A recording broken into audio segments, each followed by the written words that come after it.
नमस्कार दोस्तों, जय हिंद, वंदे मातरम। सभी प्यारे मित्रों का वेलकम, अभिनंदन है टीटी परिवार शिक्षकों के परिवार जायसवाल कोचिंग सेंटर पर, पावर्ड बाई शिक्षा ही प्रकाश है। दोस्तों, मैं आपके साथ जायसवाल सर बात करने वाले हैं दोस्तों ईवीएस इन्वायरमेंट स्टडीज पर्यावरण के एनसीईआरटी के पैटर्न पर प्रैक्टिस सेट नंबर 6 की बात करेंगे।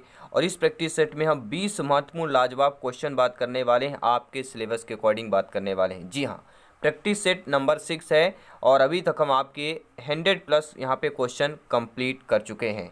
अगर आपने 100% क्वेश्चन को नहीं देखा है तो चैनल को विजिट कीजिए, सब्सक्राइब कीजिए, प्लेलिस्ट जरूर चेक कीजिए।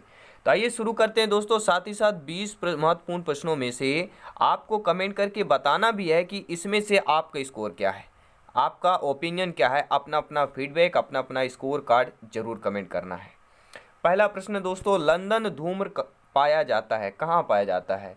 ग्रीष्मकाल के दिनों में पाया जाता है, ग्रीष्मकाल के सुबह के समय पाया जाता है, शीतकाल में दिन के समय पाया जाता है, या शीतकाल में सुबह के समय पाया जाता है? देखिए, लंदन धूम्र की बात करते हैं, ध्यान दीजिएगा। धूम्र यहाँ पे जो शब्द है, तो लंदन धूम्र कहाँ पाया जाता है? तो लंदन जो धूम्र है दोस्तों, ये शीतकाल के सुबह के समय पाया जाता है। अगर हमारे भाषा में समझे तो कोहरा जो पड़ता होगा सुबह, शीतकाल में जो सुबह कोहरा पड़ता है, उसे ही लंदन धूम्र कहा जाता है दोस्तों। जी हाँ, कोहरे के जैसे दिखने वाला एक फॉग है, वायु प्रदूषण, जिसे लंदन धूम्र कहलाता है। और इस तरह की स्थिति लंदन में उत्पन्न हुई थी, इसलिए सांकेतिक रूप से लंदन धूम्र नाम इसका प्रयोग किया जाता है। दूसरा प्रश्न दोस्तों आपके स्क्रीन पर है कि बागवानी के लिए किस प्रकार की जो है उर्वरक उपयोग होती है। अगर हम बागवानी के दृष्टि से देखें, ठीक है, तो किस प्रकार की उर्वरक जो है उपयोग में लाई जाती है या उपयोग की जाती है? किसके लिए दोस्तों? बागवानी की बात कर रहे हैं, यूरिया की बात कर रहे हैं, सोडियम फास्फेट, डीएपी की बात कर रहे हैं, या वर्मी कंपोस्ट की बात करेंगे? सभी कमेंट करें। अब देखिए, हमें आंसर भी नहीं पता, लेकिन ऑप्शन से हमें आंसर भी खोज निकालते हैं। जैसे देखिए, यूरिया, सोडियम फास्फेट, डीएपी, ये कुछ तीनों अलग दिए गए हैं, ठीक है, ठीक है, केमिकल टाइप में दिया गया है या मिश्रण दिया गया है। लेकिन वर्मी जो कंपोस्ट या कंपोस्ट सब सभी लोग जानते हैं, नेचुरल की बात कर रहे हैं। तो वर्मी कंपोस्ट जो है यह बागवानी के लिए किस प्रकार की उर्वरक की उपयोग होता है? तो बागवानी के लिए वर्मी कंपोस्ट उर्वरक की उपयोगिता होती है। जी हाँ, क्या दोस्तों? जैसे बागवानी, अब ये भी आता है, बागवानी कृषि के अंतर्गत कौन कौन से आते हैं? तो बागवानी कृषि के अंतर्गत फल सब्जियां आती हैं, कंदमूल मसाले आते हैं, फूल आदि को उगाया जाता है, ये बागवानी कृषि कहलाती है। और इस कृषि में मृदा को यानी मिट्टी को बचाने एवं उपजाऊ बनाने के लिए आवश्यक है किसान अधिक से अधिक जैविक खादों का प्रयोग करें तथा रासायनिक खाद जैसे यूरिया, सोडियम फास्फेट, डीएपी का प्रयोग कम से कम किया जाए। किसानों को चाहिए कि वर्मी फार्म कंपोस्ट का अधिक से अधिक प्रयोग करें, और वर्मी फार्म केचुए के द्वारा तैयार किया जाता है। तीसरा प्रश्न आपकी स्क्रीन पर है। आई होप सभी प्यारे में सभी मेरे भावी अध्यापक अध्यापिकाएं हैं, एक बार वीडियो को अवश्य दिल से लाइक कीजिएगा। जी हाँ, बहुत बहुत धन्यवाद। तीसरा प्रश्न आपकी स्क्रीन पर आ चुका है कि ग्लोबल वार्मिंग के लिए कौन सी गैस उत्तरदायी है। अब आपका कमेंट, आपका फीडबैक तय करेगा कि ग्लोबल वार्मिंग के लिए गैस के उत्तरदायी की बात कर रहे हैं। Nitrogen, methane, carbon dioxide, sulphur dioxide. देखिए, कौन से गैस उत्तरदायी है? जब भी उत्तरदायी का नाम आता है हम CO2 कार्बन डाइऑक्साइड की बात करते हैं। जी हाँ। चौथा प्रश्न बेहतरीन लाजवाब प्रश्न है आपके सिलेबस के अकॉर्डिंग कि मध्य प्रदेश का राज्य पशु कौन सा है या राजकीय पशु कहलाता है? बाघ, गाय, ऊंट, बारहसिंगा। तो सभी प्यारे मित्र जानते हैं, अगर हमारे भारत देश की बात करें तो भारत देश का राष्ट्रीय पशु सभी लोग जानते हैं कौन सा है, नीचे कमेंट करेंगे। हम बात कर रहे हैं बाघ की बात कर रहे हैं। अगर प्रश्न आ गया मध्य प्रदेश का राजकीय पशु कौन सा है, तो हम बात करें बारहसिंगा की।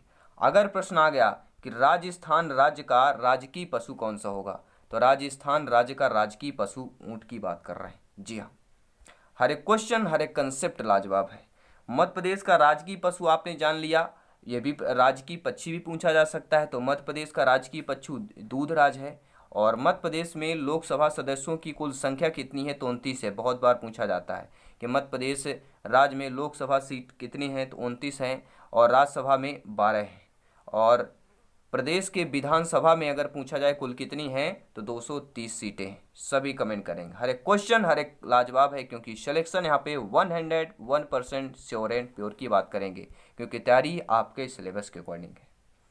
पांचवा प्रश्न, बेहतरीन प्रश्न, लाजवाब प्रश्न आपके स्क्रीन पर है कि दोस्तों हवा में सबसे ज़्यादा कौन सी गैस पाई जाती है? ऑक्सीजन O2 की बात करेंगे, कार्बन डाइऑक्साइड CO2 की बात करेंगे, हाइड्रोजन की बात करेंगे या नाइट्रोजन की बात करेंगे?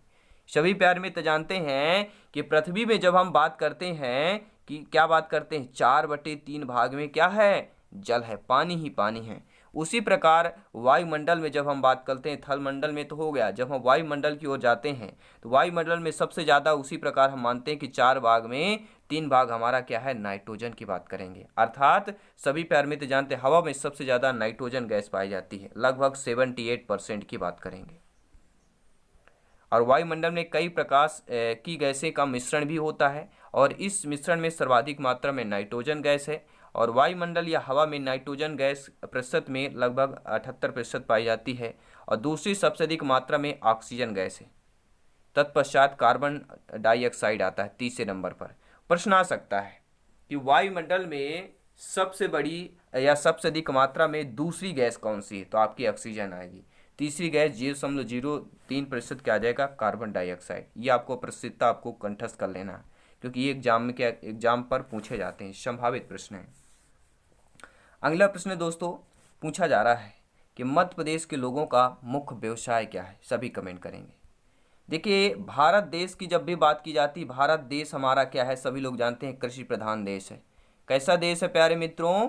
कृषि प्रधान देश है। और जब भी मध्य प्रदेश की बात की जाती है तो मध्य प्रदेश भी दोस्तों कृषि प्रधान देश है। अगर हम राजस्थान की बात की जाती है तो राजस्थान राज्य भी आपका कृषि प्रधान देश है। तो मध्य प्रदेश के लोगों का व्यवसाय हम कृषि की बात करेंगे, डी ऑप्शन करेक्ट आंसर हो जाएगा। सातवां प्रश्न आपकी स्क्रीन पर है कि ग्रीष्म ऋतु का मुख्य जो है वस्त्र क्या होगा? सभी कमेंट करेंगे। जी हाँ, जब भी ग्रीष्म ऋतु, ग्रीष्म मतलब होता है गर्मी, ग्रीष्म ऋतु का मुख्य वस्त्र जो होता है सूती होता है, रेशमी होता है, पॉलिएस्टर होता है, रेयान होता है। अब आपका कमेंट, आपका फीडबैक, आपका ओपिनियन तय करेगा कि ग्रीष्म ऋतु का मुख्य वस्त्र क्या होगा। सभी कमेंट करेंगे, हर एक भाई, हर एक बहनी, हर एक गृहिणी जिनका कमेंट है आ चुका है, गवर्नमेंट टीचर बनने का, अध्यापक अध्यापिका बनने का सपना है, ड्रीम्स है, वो जरूर पूरा होगा क्योंकि सही समय पर, सही प्लेटफॉर्म पर, सही परिवार पर और फैमिली पर आप लोग आए हैं। ग्रीष्म ऋतु का जो मुख्य वस्त्र कहलाता है हमारा कौन सा कहलाता है? सूती वस्त्र कहलाता है। क्या हम सही कह रहे हैं? सभी लोग फीडबैक करें।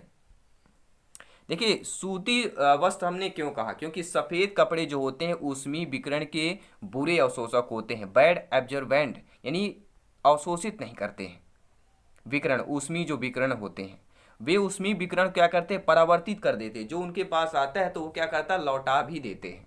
तो तथा बहुत कम भाग में अवशोषित करते हैं जिससे अधिक गर्मी नहीं होती, इसलिए हम सूती वस्त्र की बात करेंगे, ग्रीष्म ऋतु की बात कर रहे हैं।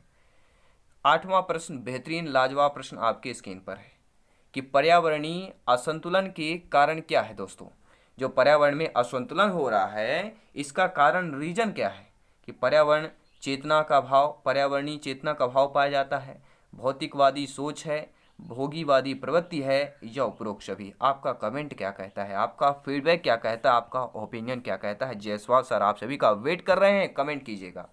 पर्यावरणीय असंतुलन का कारण देखिए पर्यावरणीय चेतना का भाव भी है, भौतिकवादी सोच है और भोगीवादिता की प्रवृत्ति, अर्थात हम डी ऑप्शन की बात करें करेक्ट। ये सभी असंतुलन के कारण है। इन्वायरमेंट की बात करेंगे। जी हाँ, नौवां प्रश्न, बेहतरीन प्रश्न आपके स्क्रीन पर है कि जीवन की मूलभूत इकाई क्या है? सभी कमेंट करेंगे। जीवन की, देखिए सबसे महत्वपूर्ण जीव का जो होता है जीवन, हम जीवित रहें, जो जीवित रहता है वही जीवन कहलाता है। जी हाँ, तो जीवन की मूलभूत इकाई ऊतक कहलाती है, रक्त कहलाती है, कोशिका कहलाती है, प्रोटीन कहलाती है।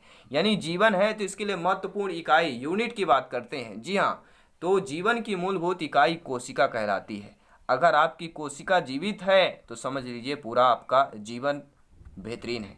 तो कोशिका की बात करेंगे। जीवन की मूलभूत इकाई कोशिका कहलाती है क्योंकि कोशिका सजीवों की रचनात्मक तथा क्रियात्मक इकाई है।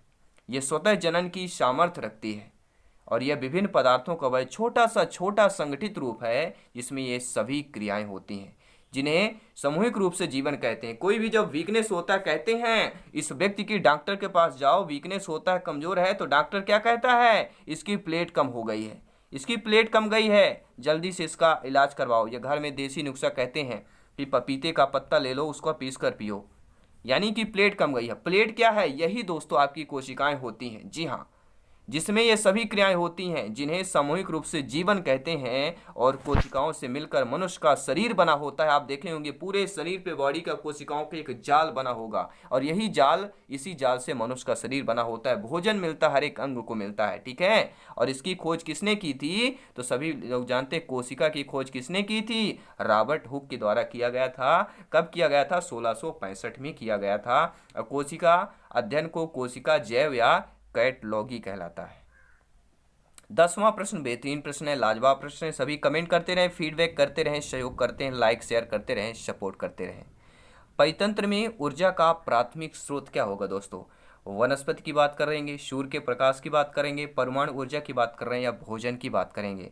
आपका कमेंट का हमेशा इंतजार रहता है, वेट कर रहता है आपका कमेंट का कौन सा ऑप्शन होगा कि परितंत्र में ऊर्जा का प्राथमिक स्रोत। हम किसकी बात कर रहे हैं दोस्तों?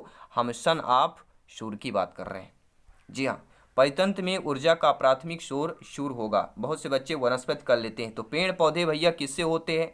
पेड़ पौधों का भी भोजन बनते हैं। पेड़ पौधे किससे भोजन बनाते हैं? तो वह सूर्य के प्रकाश से बनता है। तो यह परितंत्र में क्या है? ऊर्जा का प्राथमिक स्रोत आपका सूर्य का प्रकाश हो जाएगा।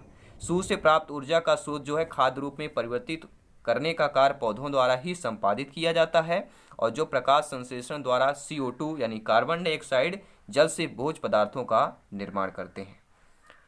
अगला प्रश्न है 11th नंबर प्रश्न क्या है स्क्रीन पर? प्राथमिक समाजीकरण दोस्तों क्या कहलाता है? जी हाँ, प्राथमिक समाजीकरण पूछा जा रहा है।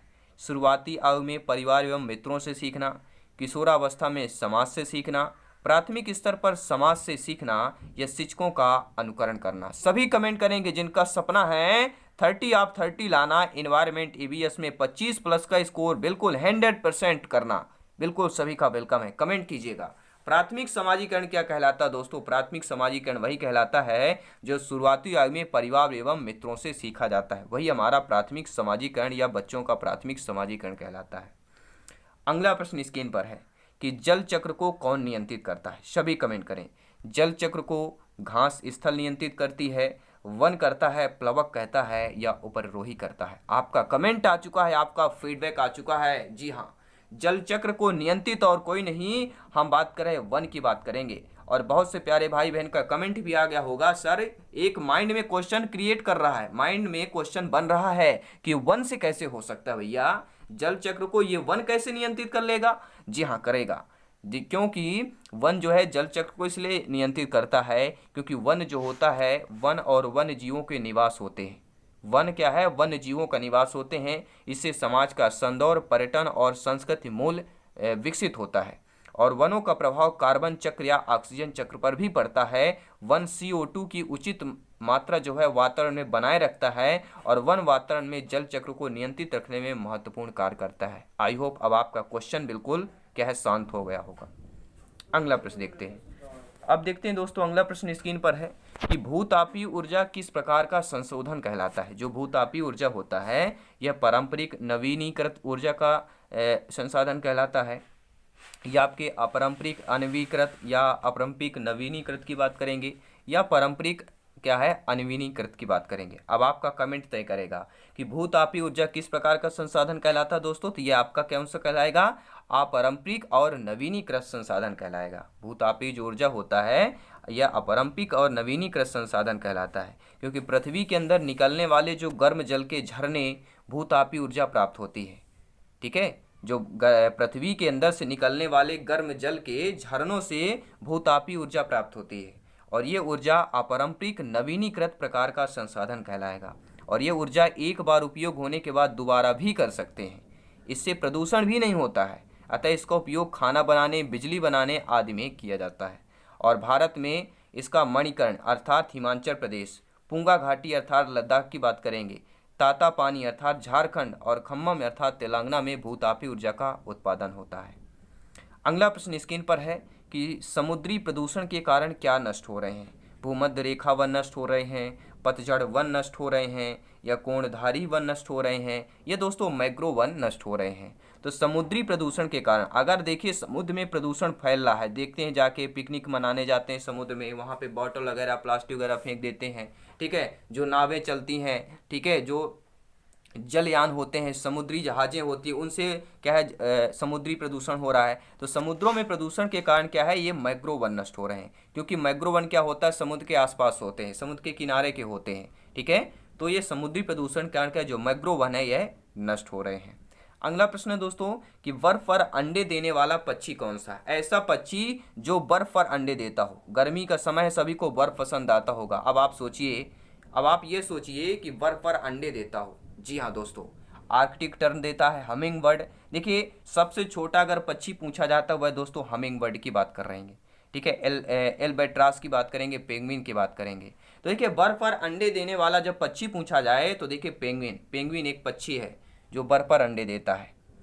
ठीक है, क्योंकि पेंगुइन एक न उड़ने वाला पक्षी है जो अंटार्कटिका के बर्फीले इलाकों में पाया जाता है। जब इसका निवास स्थान ही आपका बर्फीला इलाका है तो भैया अंडा भी तो वहीं ही देगा। ठीक है, तो इलाकों में पाया जाता है और ये बर्फ पर ही अंडे देता है तथा नर पेंगुइन इन अंडों की देखभाल करता है। ठीक है, तो पेंगुइन के अंडों का देखभाल कौन सा पेंगुइन करता है, नर या मादा? तो नर पेंगुइन जो है इन अंडों का देखभाल करता है और ये अपना लगभग आधा जीवन धरती पर और आधा जीवन महासागरों में बिताता है। ऐसा प्रश्न बना कई बार पूछा भी गया है कि ऐसा आपका पक्षी बताइए जो आधा जीवन धरती और आधा जीवन महासागर में बिताता होगा, कोई और नहीं, आपका पेंगुइन की बात करेंगे।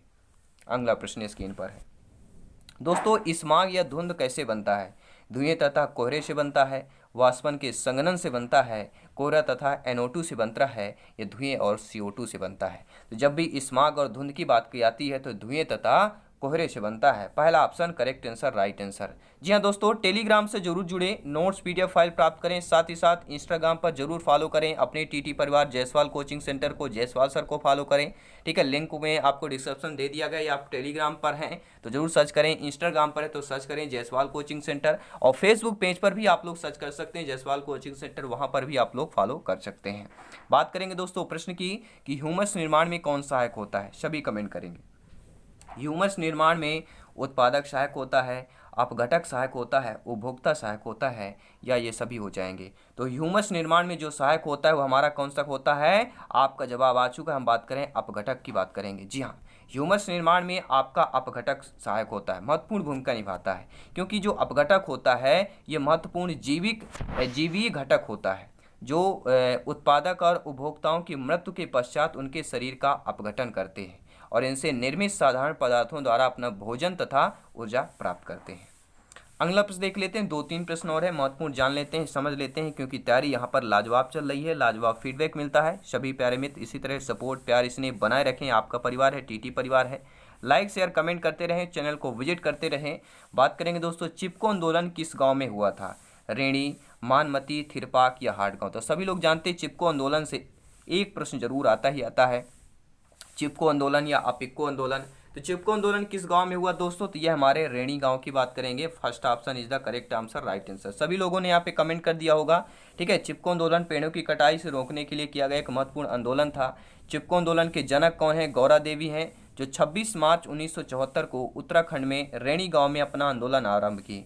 और इस आंदोलन का कारण उत्तराखंड के रेणी गाँव के, ठीक है, जगत के लगभग 2500 पेड़ों की कटाई की नीलामी की थी और गौरा देवी अन्य महिलाओं ने इस नीलामी के खिलाफ चाहे विरोध किया था। अगला प्रश्न देख लेते हैं कि सामाजिक वानिकी का उद्देश्य क्या होता है दोस्तों? जो सामाजिक वानिकी है इसका उद्देश्य पर्यावरणीय, सामाजिक, ग्रामीण विकास में मदद के उद्देश्य से वनों का प्रबंधक या ग्रामीण क्षेत्रों में चकबंदी करना या वन्य प्राणियों का संरक्षण की बात करेंगे या चारागाहों का विकास। आपका कमेंट, आपका फीडबैक इंतजार कर रहा है। जी हाँ, कमेंट कीजिएगा। सामाजिक वानिकी का उद्देश्य हम बात करें, ऑप्शन नंबर फर्स्ट को ध्यान दीजिएगा, पर्यावरणीय, सामाजिक व ग्रामीण विकास में मदद के उद्देश्य से वनों का प्रबंधन की बात करेंगे। First option correct answer, right answer हो जाएगा।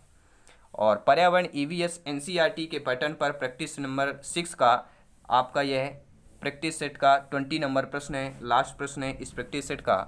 और अंत में बताइएगा जरूर कि 20 में से आपका स्कोर क्या है। जी हाँ, सागरीय खरपतवार का महत्वपूर्ण स्रोत क्या है? क्लोरीन के, ब्रोमीन, आयोडीन के, लोहा का? सभी कमेंट करेंगे। सागरीय खरपतवार का महत्वपूर्ण स्रोत क्या है? आपका कमेंट, आपका फीडबैक क्या कहता है? जिनका जो कमेंट आ चुका है C ऑप्शन, आयोडीन की बात करेंगे।